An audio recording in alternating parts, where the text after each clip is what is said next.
Raúl Quintanilla, ¿cómo está usted? Con gusto. El gusto es mío. Le doy la más cordial bienvenida a Raúl Quintanilla, director general del CEFAT.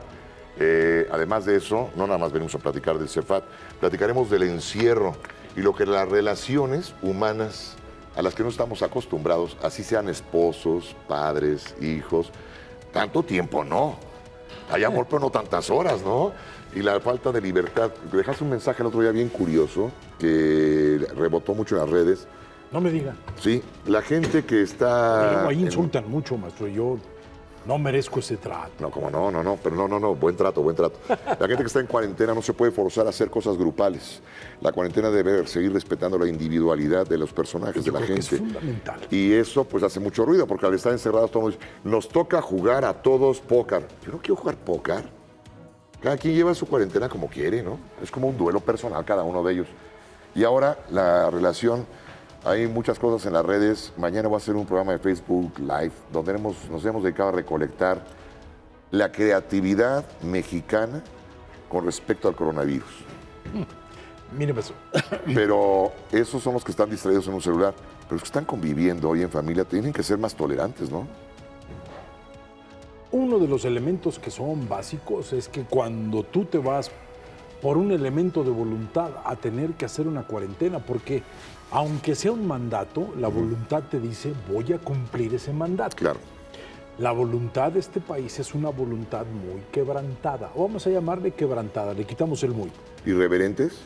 Creo que hemos estado acostumbrados a pensar que si rompemos las reglas, no hay consecuencias.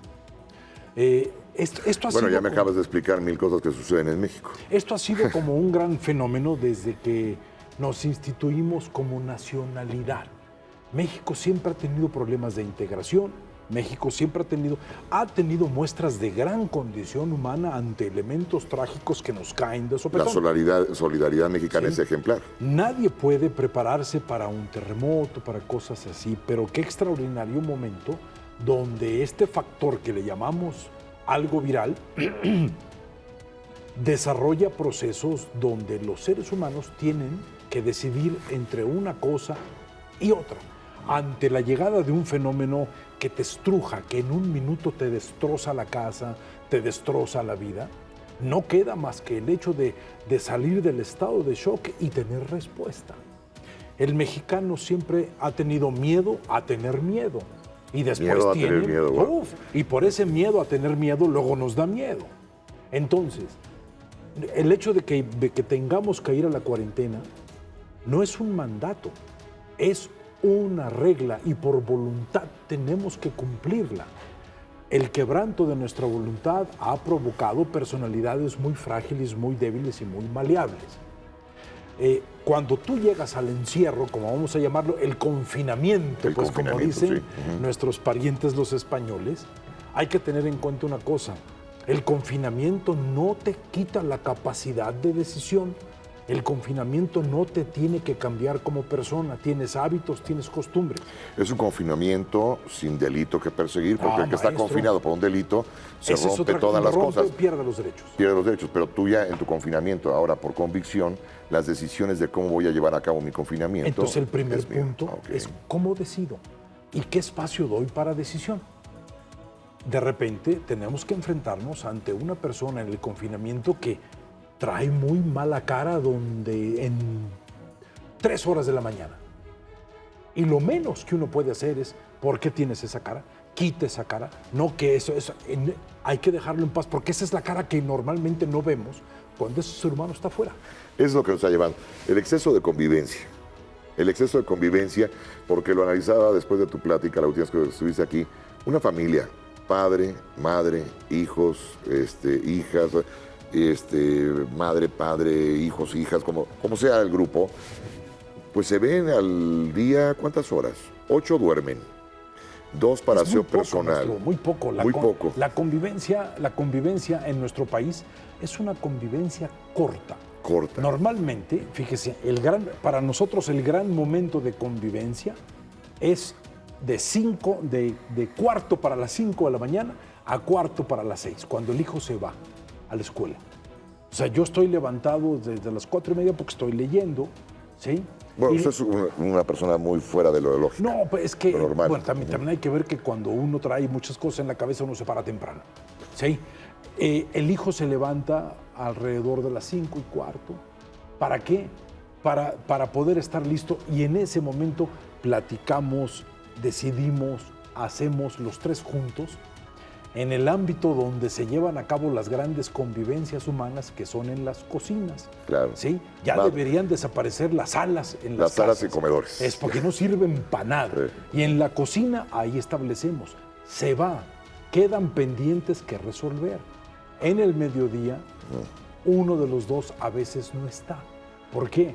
Por la gran cantidad o la dimensión de responsabilidades que uno tiene encima. El México de hoy es así, responsabilidades, tráfico, obligaciones, ciudad. trabajo. Y luego Y a llega la gente la que vive en noche. el interior, por las ocupaciones diarias de tu vida, ¿no? Sí, y luego llega la tarde y el hijo, a los 17, 18, ya tiene una agenda. Una agenda propia. Que si esto, que si el gimnasio, que tal cosa, entonces llegará. Y el otro punto de reunión es otra hora en la noche. Eso, sí, nos da una gran capacidad de comunicación, pero no es un tiempo invertido. Por ejemplo, los canadienses que tienen climas extremos, la gente americana en Alaska, tienen climas extremos mucho tiempo del año, muchos meses del año, viven encerrados. Ellos están más aptos y más capacitados para la convivencia de mucho tiempo por los qué? encierros, por clima. Pero nosotros tenemos un clima tan fregón, tan agradable, que encierró mangos. No, y maestro, ese proceso de la condición geográfica, ¿sí?, te hace ser una cultura distinta. Claro, totalmente. Ahora, los europeos tienen departamentos chicos. ¿Por qué? Porque la vida la hacen afuera. ¿Sí?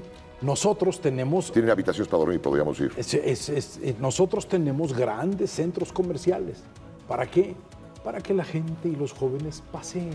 Uno va a un centro comercial y va y ve a una gran cantidad de jóvenes que van y vienen y van y uno Correcto. dice, estos son de tal escuela, estos son de tal escuela, ¿sí? Porque están buscando hacer la vida afuera. La normalidad de una ciudad consiste, yo creo que en 4 cosas. Que cuando vaya pasando el día y se vaya haciendo tarde, no cambien las reglas morales de una ciudad. A mí me gustaría que mi ciudad fuera igual a las 7 de la mañana que a las 3 de la mañana. Claro. Que pudiéramos salir a pasear un perro, a dar una vuelta a las 3 de la mañana sabiendo que todo está igual.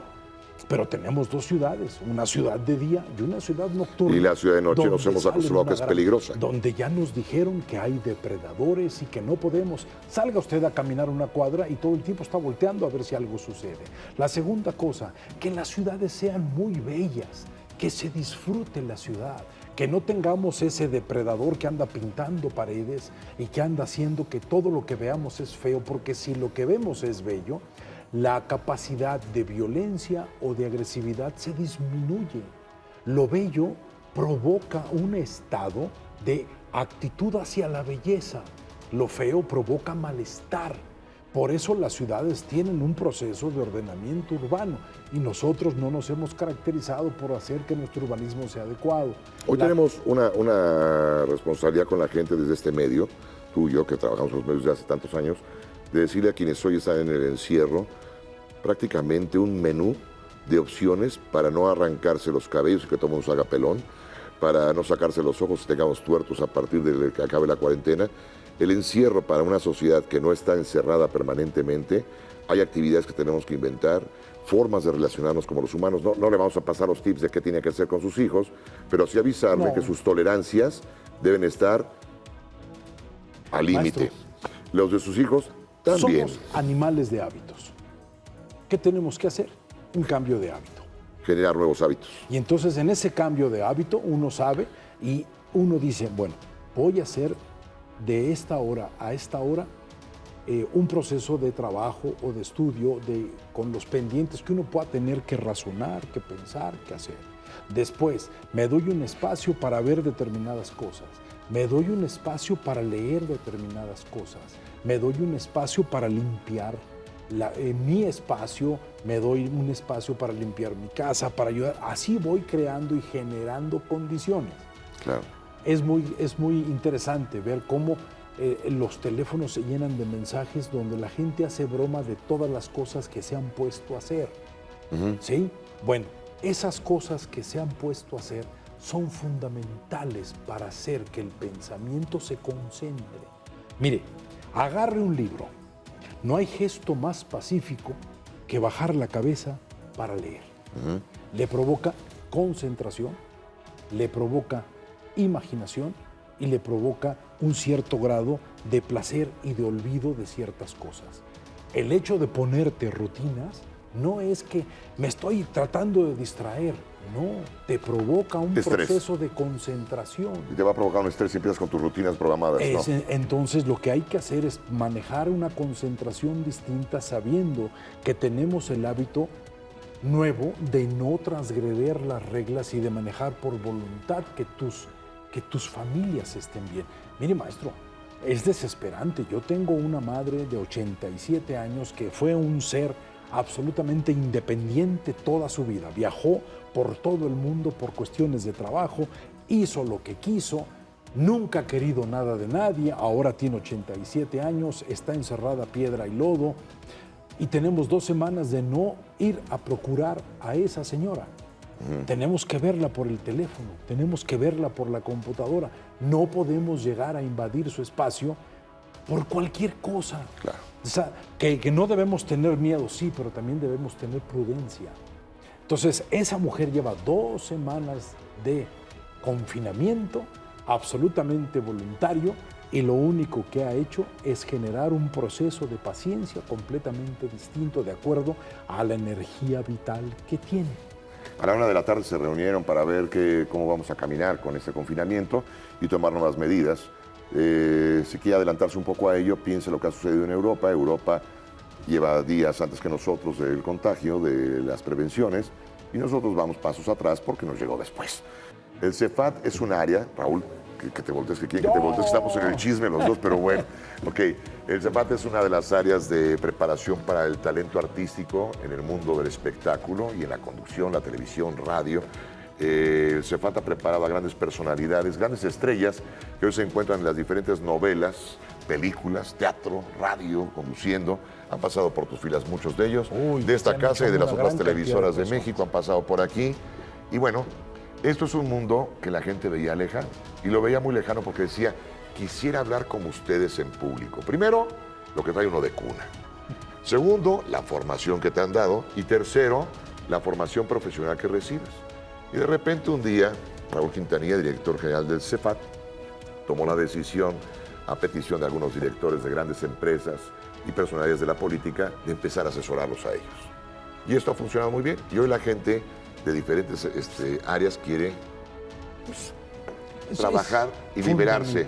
Qué tristeza cuando tienes un director que tiene, un director general de grandes empresas que existen y algunos nos estarán viendo, que tiene 4 maestrías, un doctorado, 60 diplomados, todos los honores y todas las glorias, y no puede transmitir. Y tiene un problema de comunicación. ¡Qué barbaridad! Y entonces en ese momento, lo que parece una gran inteligencia se vuelve una gran limitante, porque empieza el proceso de la desesperación humana.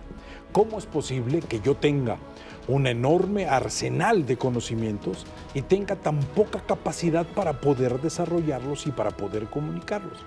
En ese sentido, ¿qué es lo grave? Las percepciones de los seres humanos. La percepción del ser humano de este siglo XXI estará basado en la gran personalidad, en la gran capacidad de comunicación, en la gran capacidad de decisión, pero sobre todo en una enorme habilidad para sentirte incluido como persona. Todo eso lo logras a través de una gran comunicación, a través de entender los factores de la comunicación. Eso no se vuelve un don, porque nada es un don. Las cosas más importantes de la vida son las que no se ven, las que no podemos nosotros palpar, y esas cosas no son un don. Hay que estudiarlas muy bien, hay que estructurarlas muy bien.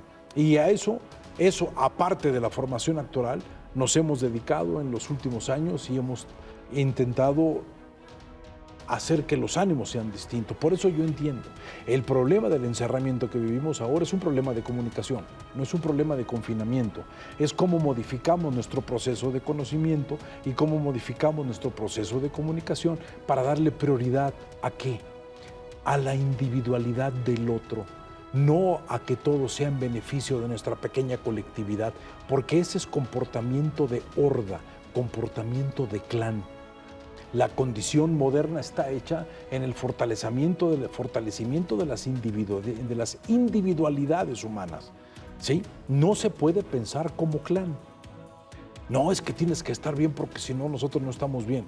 No es que nosotros no estamos bien, es que cada quien va a estar de una manera de acuerdo a las cosas que necesite ese ser humano y que sea benéfico para él. Siempre por eso el respeto no tiene que ver con la indiferencia es la ausencia de castigo. Hay que proteger y cuidar mucho a los demás, estar con los otros, pero también saber que escuchar es importantísimo. Nos la pasamos queriendo que los demás hablen y se nos olvida que en la comunicación el factor de la escucha es un factor fundamental. Escuchar y observar te dan una gran percepción. Si escuchas y observas, vas a tener la posibilidad de una gran conversación. Y la inteligencia humana se multiplica, se potencializa cuando el ser humano tiene una enorme capacidad de conversación. Ideas largas, narración de historias, creación de elementos de improvisación, porque uno va improvisando cuando va conversando. Cuando uno dice, déjame te platico, habla uno de uno mismo. Cuando uno conversa, le da privilegio a los otros. Es momento de darle un enorme aprecio a la otredad. Pero la otredad no es abrumarlo con la necesidad de que tiene que ser amable, generoso, no. Con que sea sincero y no lastime a los otros, las cosas van muy bien. El hecho de que haya seres introvertidos, eso se puede quitar poco a poco. Pero el hecho de pensar que porque todos hablamos hay una gran comunicación es simplemente una creencia y las creencias no son la verdad. Ahora, cada quien tiene las creencias que quiere más. Pero si quieres cambiar y si quieres ser distinto y quieres crecer, lo primero que hay que trabajar son las creencias humanas. ¿Tú crees que algún individuo que me está viendo en este momento, universitario, preuniversitario, un joven con aspiraciones, hombre o mujer, una persona joven que quiera llegar a una posición arriba, con la comunicación sería mucho más fácil? Le ayudaría mucho. La preparación académica es una, la cuna es otra. Sí. Y las técnicas, el aprender. Pero dése cuenta, maestro, una gran cantidad de escuelas en México tienen alumnos muy bien preparados con poca capacidad de comunicación. ¿Qué privilegian el idioma de la lengua inglesa? El public speaking. O sea, es algo que se trabaja mucho en los norteamericanos. Vea la verbalización de los deportistas norteamericanos, la verbalización de los actores ingleses. O sea, están entrenados en algo que es un enorme placer, poder narrar, poder decir, poder contar historias. La lengua española en nuestro país se ha revestido de silencios, se ha revestido de secretos, se ha revestido de una intimidad equivocada. Con la riqueza que tiene nuestra lengua, que es... Hombre, maestro, el Quijote tiene 17,000 palabras en español donde usted encuentra nombre para todas las cosas. A usted que le gustan las cosas raras, o sea, en el Quijote hay nombre hasta para una bisagra que está hasta arriba de una puerta, se llama así.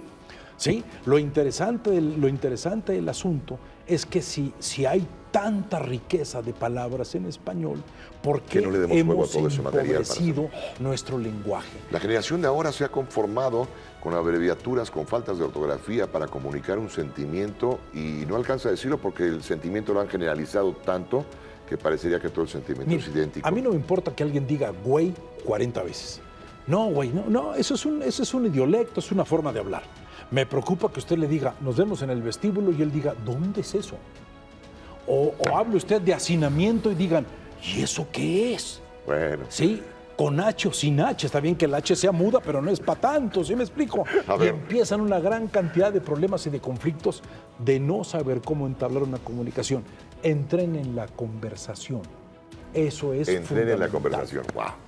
Pues mire, Raúl Quintanilla es un hombre a quien yo respeto y admiro mucho y usted se puede incorporar al CEFAT. No es época de hacerlo, pero me estaba comentando durante la nota y el corte comercial que ha planeado el CEFAT con usted un pequeño paquete de cápsulas con las ideas de cómo preparar comunicación y algunos tips para que vaya entendiendo de qué se trata esto y va a estar corriendo en las redes. Nosotros mismos en A Quien Corresponda le daremos salida a ello y las redes de Azteca. En tiempos de confinamiento es acercarnos a través de diferentes medios y vamos a establecer pequeñas cápsulas para poder hablar de lo que significa la soledad, el entendimiento, la comunicación, los estados de ánimo. Y el reto en esto es meterlo en un minuto. En un minuto hay que meter el concepto para que usted lo entienda y pueda seguir al siguiente. Ya después, sé que se va a enamorar de esto y después lo va a andar buscando para que se vaya al CEFAT. Y los teléfonos del CEFAT los tenemos ahí en pantalla, donde se tienen que... Bueno, o sea que se lo voy a dejar hoy. Le voy a avisar en dónde están las cápsulas de comunicación de Raúl Quintanilla y ya después de darle los teléfonos, ahorita para que le llama. Sí, no vamos a atenderle ni vamos a recibirlo como debe. Ahí están los teléfonos, pero mejor el correo electrónico y así nos vamos comunicando. Que es cuando estén esperando un comunicado de nuestro gobierno sobre esta condición, no se sienten a la espera de una catástrofe, sino de qué condiciones hay que modificar y cómo uno tiene que comportarse ante esa reacción. Es darle sentido al pensamiento y a eso, porque si no uno genera emociones muy feas. Si me siento en la televisión a ver qué cosa terrible nos van a decir, no, es simplemente una condición nueva que tenemos que cumplir. Pues mil gracias, Raúl, te agradezco mucho. Maestro, gracias. Nos seguimos viendo, ¿no? Pues nosotros eso tenemos que seguir trabajando aquí antes, para que la gente confinada, nosotros tenemos que trabajar mientras ellos están confinados.